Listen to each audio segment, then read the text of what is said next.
I want you to turn with me, if you will, today to Proverbs chapter 3, and then we're going to jump over before we're finished to Proverbs chapter 30. We're going to spend most of our time in chapter 3 and then take a quick look at Proverbs 30.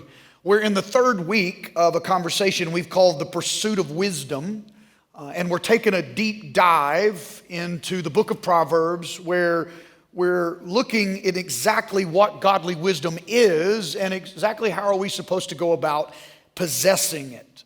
Last week, we defined wisdom as having insight on how things work, seeing the little distinctions and then knowing what to do about it. Wisdom is becoming competent in navigating the complex realities of life.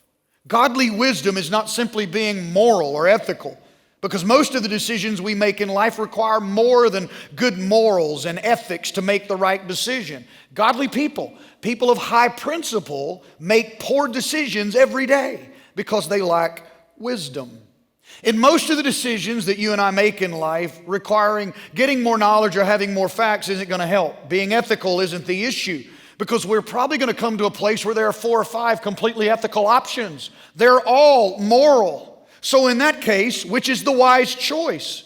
And we have to make decisions like that in every area of our lives: work, love, marriage, family, finances, education, and so on. And if we don't make wise decisions in moments like that, it has devastating consequences for our life. So we have to pursue wisdom. But how do you get it? This week, I want us to take a very practical journey into Proverbs 3 to start answering that question. How do you develop wisdom? Let's look at it together. Proverbs 3 verse 1 says, "My child, never forget the things I have taught you. Store my commands in your heart. If you do this, you will live many years and your life will be satisfying. Never let loyalty and kindness leave you. Tie them around your neck as a reminder. Write them deep within your heart. Then you will find favor with both God and people, and you will earn a good reputation. Trust in the Lord with all your heart. Do not depend on your own understanding. Seek His will in all you do, and He will show you which path to take. Don't be impressed with your own wisdom. Instead, fear the Lord and turn away from evil. Then you will have healing for your body and strength for your bones. Honor the Lord with your wealth and the best part of everything you produce. Then He will fill your barns with grain and your vats will overflow with good wine. My child, don't reject the Lord's discipline, and don't be upset when He corrects you. For the Lord corrects those He loves, just as a father corrects a child in whom He delights." Now, you see 2 things here in Proverbs chapter 3. First, you see the path of wisdom. Wisdom is a path. And then you see the practices that will eventually lead to wisdom. Now, before we're finished, we're going to take a peek into Proverbs 30 for a third and final point. But I want to focus on these 2 points from Proverbs 3 right now. First, the path of wisdom. Look at verse 6. It says this: "Seek His will in all you do, and He will show you which path to take." Everywhere you look in the Bible, it's always referring to life as a pathway. As a matter of fact, there are almost 800 references in Scripture where living life is compared to walking a path.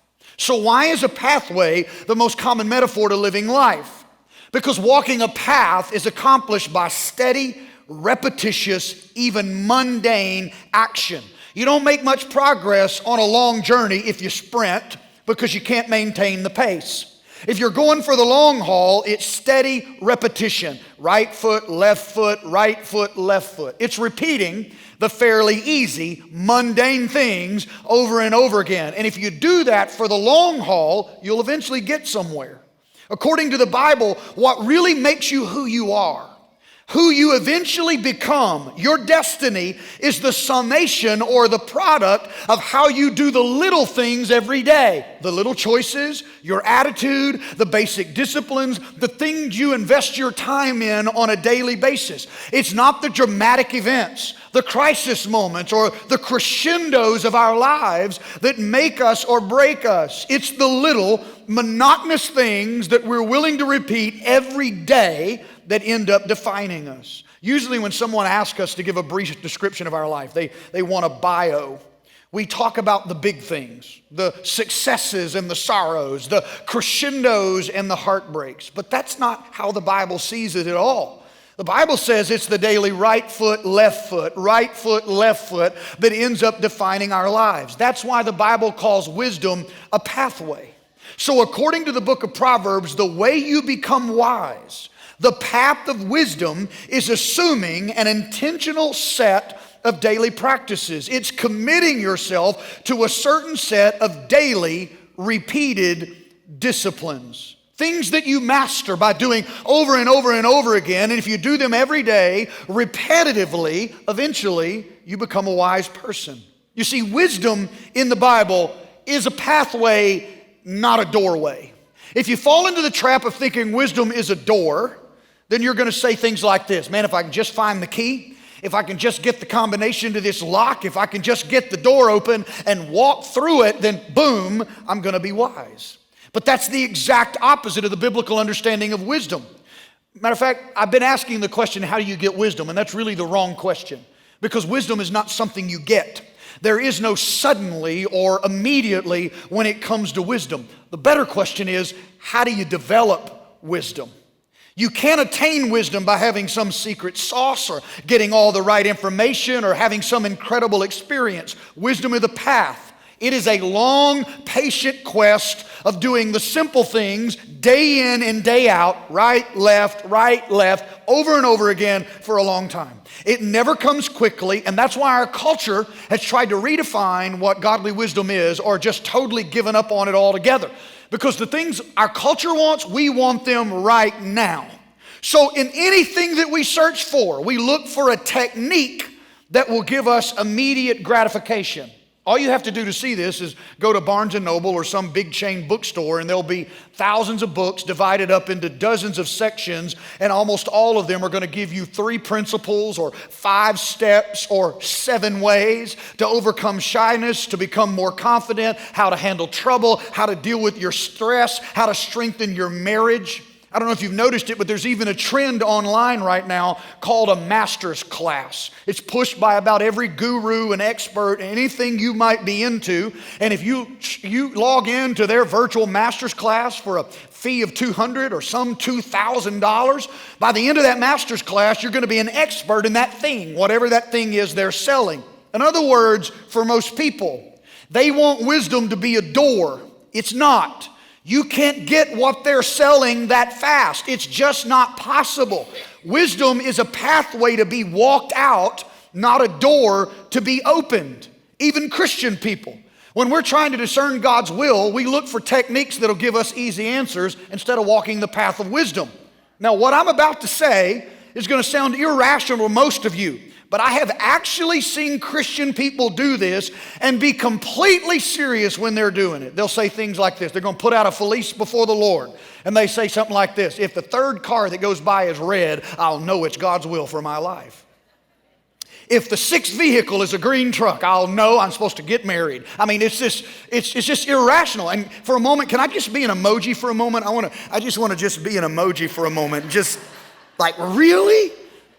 Really? I mean, when that happens, you're looking for techniques instead of walking the path of wisdom. And here's something even worse. Some people do this when they're trying to find God's will for their life. They'll grab a Bible they hadn't opened in forever, and they'll throw that Bible down on the counter, and they will throw their finger in a random place on the Bible and say, God, speak to me. And they look down and it says, Judas went out and hanged himself. They're like, no, that can't be it. There's got to be God. That can't be God. I'm going to give you one more chance. So they close their eyes and throw that finger in a random verse in the Bible, and it says, go and do thou likewise. And they're like, no, that has to be a coincidence. So they throw it down one more time, put their finger a random place, and then they read and it says, whatever thou doest, do quickly.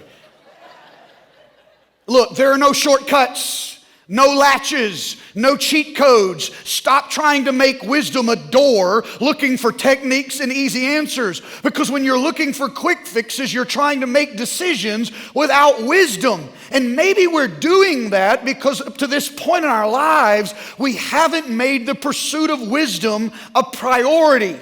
Wisdom is a path. And when you commit to it, God will guide you down that path like wind guides a sailboat. But you have to commit to a set of daily practices, those little repetitious disciplines that you do every day, right, left, right, left. But to do that, you got to know what those practices are.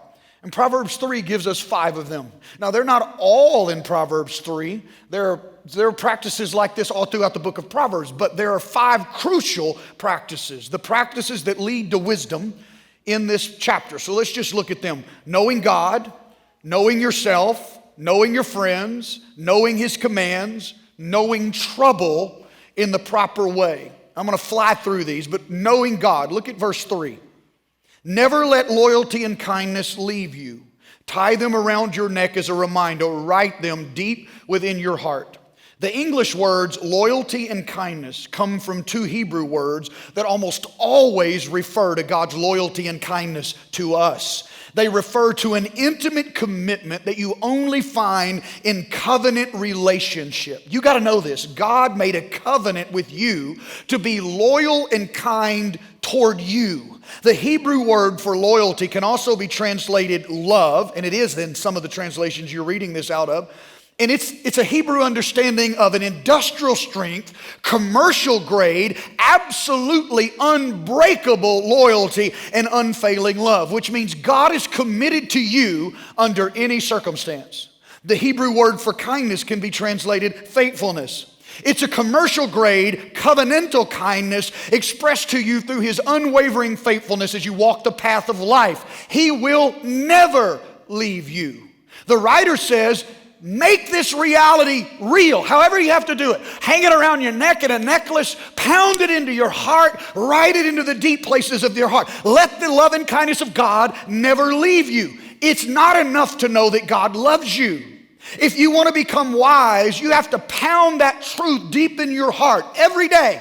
You got to remind yourself that God is absolutely committed to you. He will never leave or forsake you. Every day, write it on your heart through prayer, worship, His Word, going out into creation and soaking up the majesty of God. You got to find ways every day to make this incredible loyalty and kindness, love and faithfulness of God real to your heart. You got to know deep down in your soul, He is absolutely committed to you.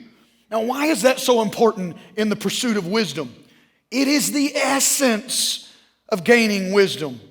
Why? Well, Proverbs is constantly telling you that wise people have this calm about them, that they have this unshakable inner poise, that no matter what situation they find themselves in, under incredible pressure, there is an unexplainable internal confidence found in wise people.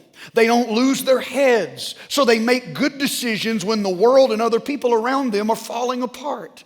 And can I say to you, just in this moment, in the current chaos, our country's unsettledness, you, as His child, be the wise one. You be the one with the inner poise and the confidence. You be when the people around you are going nuts and losing their minds, you be the one that walks in the wisdom of God with an inner poise. But you can't have that unless in the deep places of your heart and soul, you're absolutely convinced that God is absolutely committed to you. When His loyalty and kindness, His love and His faithfulness is written on your heart, when it's real to you, it leads you to an inner poise called wisdom. And you'll never get that pounded into your heart without the daily disciplines that take you deeper into God every day. You got to know God to be wise, but you also have to know yourself. Verse 5 says this, trust in the Lord with all your heart. Do not depend on your own understanding. Don't lean on yourself. Don't lean on your own understanding. Verse 7 says something similar when it says, do not be wise in your own eyes. You got to know yourself. The great paradox of the book of Proverbs is this.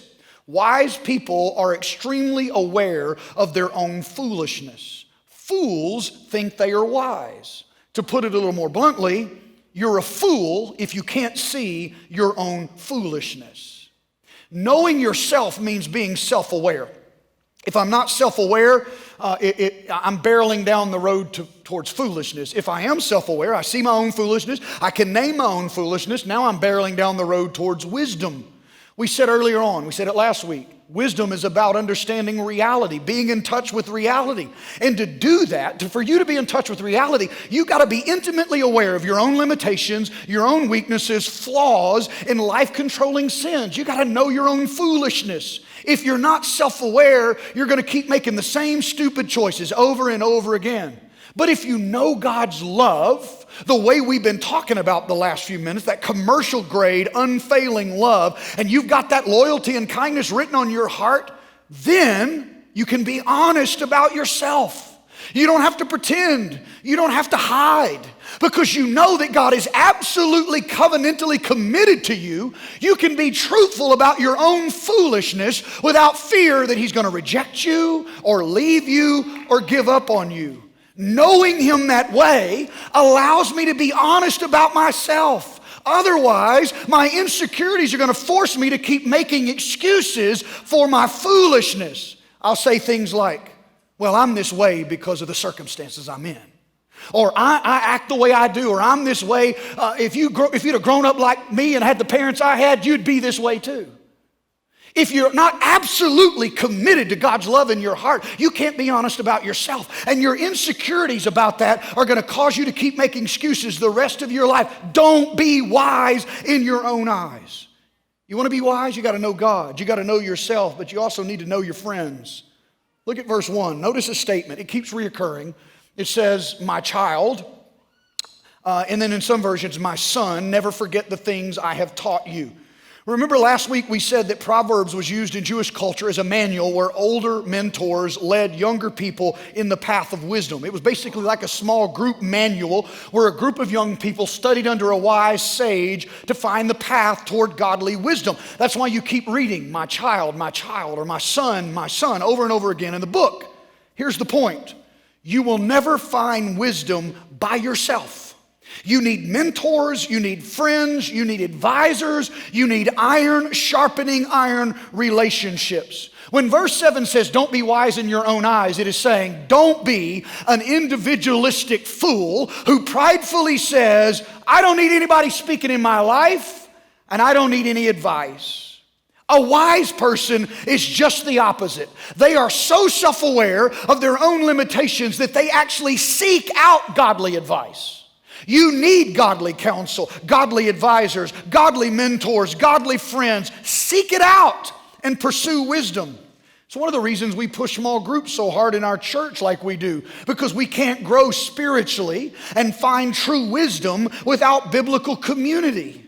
But modern busy people would rather have a seminar where they pay a lecturer up front to tell them what's true. So that way they can come into a room or log on to a virtual conference and be in the vicinity of people, but they never have to inconvenience themselves by engaging anybody else. It's just another technique that tries to make wisdom a door. That's why people like coming to big churches on Sunday while not wanting to engage in anything else in the church between Sundays. Because in larger churches, you usually have a pretty qualified communicator. So you got your expert up there giving you the keys. And since the church is large, you don't feel pressure to do anything between the weekends saying, there are plenty of people. They don't need me. I won't be missed. Listen. Your involvement in a small group or a ministry team isn't about helping the church. It's a crucial part of you walking the path of your own discovery of wisdom and being formed into the image of Christ. It's how God designed it. It's how He designed you. And in the way He designed it, through relationship, it's usually messy. But you can't find wisdom without mutual counsel, mutual confrontation, and mutual comfort. You get information from a class, but you discover wisdom through the discipline of community. Know God, know yourself, know your friends. Here's the fourth practice. Know God's commands. A business term has been floating around the last few decades called best practices. If you want to become wise, you got to know God's commands. His best practices. Look at verse 1 again. My child, never forget the things I have taught you. Store my commands in your heart. The Hebrew word for commands is Torah, And most of us realize that's the word for God's law. The Torah is God's law. So these wise sages that are leading people through the book of Proverbs are leading them into a deeper understanding of God's law, His best practices. That's how they find wisdom. You can't just have some distant knowledge of God. You can't just practice ruthless self-examination on a regular basis. You can't just walk in community. You have to be committed to knowing God's word, because if you find wisdom anywhere else, it's going to be a flawed humanistic wisdom. If you want God's wisdom, you got to know His best practices. When you study the book of Proverbs, you'll find instruction in every area of your life. God will give you wisdom on how to handle your words, what to do with your emotions, how to handle your money, how to lead in your relationships and in your family, and so much more. He's laying out His best practices. And when we commit to following His principles, even when those principles are countercultural, in the end, we will be proven wise. Here's an example. The world says, keep your money. And in Proverbs chapter 3, verse 9 and 10, God says, give it away. Be generous. And if you do, He said, I'm going to honor you so that you'll be blessed with enough for you, and you'll have leftovers for my purposes in the kingdom. It's completely irrational that you're blessed with resources by giving them away. But it's the economy of God, and it's the path that leads to true wisdom. Here's the last of the 5 practices in Proverbs 3. Knowing trouble. Now, this one's surprising, because if you look at the first 10 verses of Proverbs, everything that God promises in response to you pursuing wisdom is a very good promise. It's a positive promise. Verse 4, if you pursue wisdom, you'll have favor with God and man. If you pursue wisdom in verse 8, He promises health. If you seek wisdom, verse 10, you'll make money. I mean, these are good promises. So in other words, generally speaking, if you pursue wisdom, your life tends to go better. But verse 11 and 12 says something we're not expecting. It promises us that adversity will come.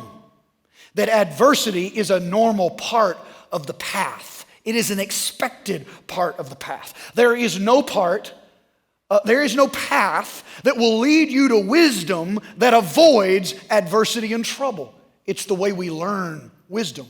And godly wisdom transforms our suffering into more wisdom. If we let it, if we stay on the path, we will become wiser because of the trouble in our life.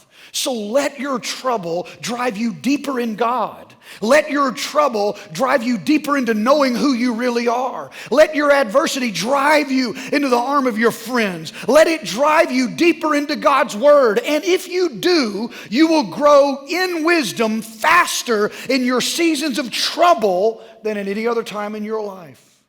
But let's be very honest for a minute, okay? Really honest. We all know there's a difference between regular trouble and adversity and unimaginable suffering. They're not the same thing. It's one thing to get laid off and lose your job. That's adversity and trouble. It's altogether another thing to lose your spouse to a brain aneurysm and be left with 3 small children. That's unimaginable suffering. So how do you reconcile that? How do you deal with unimaginable suffering and wisdom? I told you before we finish today, we're going to take a quick peek into Proverbs 30, and I want us to do that. Proverbs 3 has taught us that wisdom is a path, the path of wisdom, and given us 5 crucial practices that will lead us to wisdom. But Proverbs 30 is going to show us that wisdom is a person. I want you to know the person of wisdom. And this is going to help us answer the question, what do we do with unimaginable suffering in our pursuit of wisdom?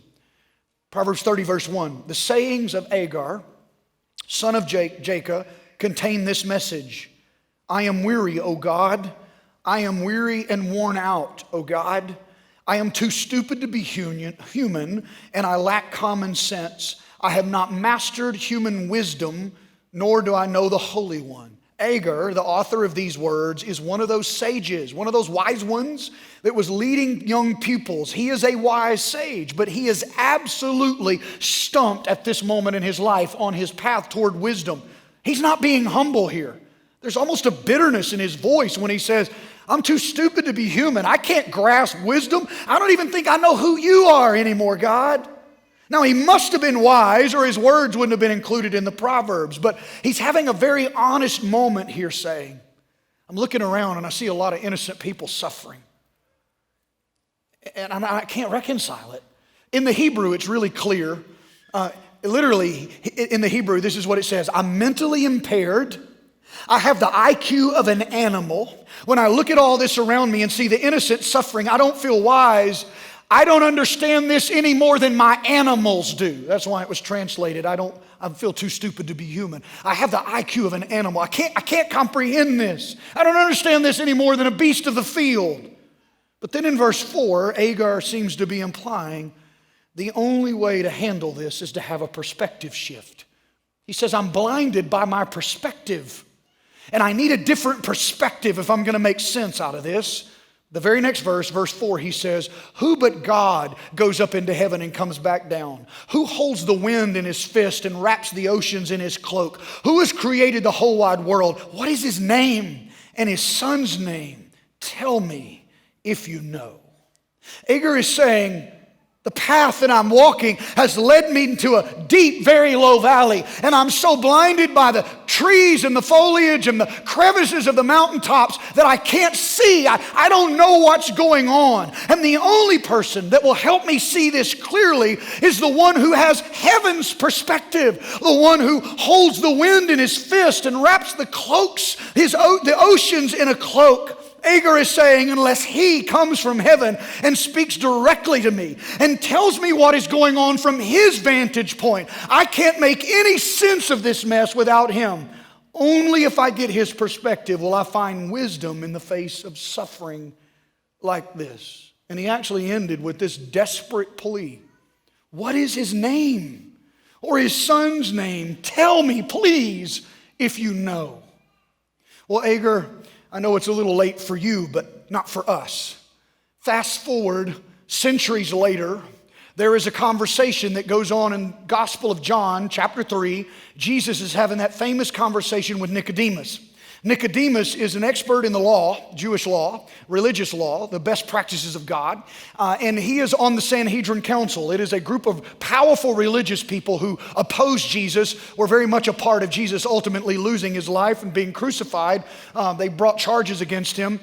Nicodemus was a part of that council, but he was curious on a personal level. So he comes to Jesus in John 3 under the cover of night, and he starts asking questions. He wants to know more. And he starts out, if you look early in John chapter 3, he starts trying to give Jesus a compliment. I mean, he means this well, but he says to Jesus, I think you're a pretty good guy. You know, for a young rabbi, you're fairly wise. My peers haven't really given you enough credit. I think your teaching is pretty good. And this is a paraphrase of what Jesus says, but he looks back at Nicodemus and says, you have no idea. Okay. And then to make sure Nicodemus knew what he was saying, he astounded Nicodemus with the statement in John 3:13. Listen to this. This is what Jesus said to him. And Nicodemus would have known exactly what he was saying. No one has ever gone to heaven and returned, but the Son of Man who has come down from heaven. I don't know if that sounds any familiarity to you, but there is a direct quotation here from what Agar was looking for in Proverbs chapter 30. And as a member of the religious council and an expert in the law, Nicodemus would have known exactly where that quote was lifted from. There was no doubt about it. Jesus was messianically professing himself to be the answer to Agar's question in Proverbs chapter 30. Here's the question. Who goes up to heaven and comes back down? Who holds the wind in his fist and wraps the oceans in a cloak? Who has created the whole wide world? What is his name? And Jesus makes this messianic claim. Nicodemus, I am the one Agar was looking for. I am the one who has come back from heaven and will return again. I am the wisdom that our forefathers have searched for. And then listen to the very next statement he made, verse 14. And as Moses lifted up the bronze snake on a pole in the wilderness, so the Son of Man must be lifted up, so that everyone who believes in him will have eternal life. Jesus said, I've come from heaven and I'm going back to heaven by the way of the cross. I will be lifted up. Hear me. The way of the cross is our only hope in the face of real suffering. If you're hurting, I'm talking about you got adversity, all of us got adversity, but some of you listening online today, some of you in this room today are facing a season of unimaginable suffering. Wisdom does not offer you techniques and quick fixes and cliches to people that are facing what you're facing. It simply promises you that you are not alone in your suffering. Jesus was the ultimate innocent sufferer. He was rejected by his friends. He suffered violence supported by the government. He took upon himself the sins of humanity, ultimately the wrath of God, to pay for our sins, but also to remind us, Isaiah said, that we would never ever be alone in our own suffering. The person of wisdom is Jesus.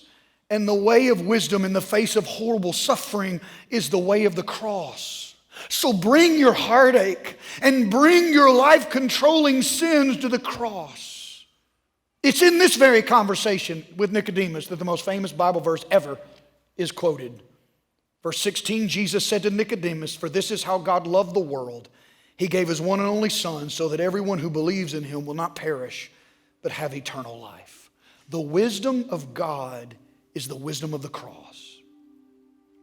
In 2004, the movie The Passion of the Christ became a worldwide blockbuster hit. As a result of that, Time magazine did a cover story. This was the title of their cover story: "Why Did Jesus Have to Die?"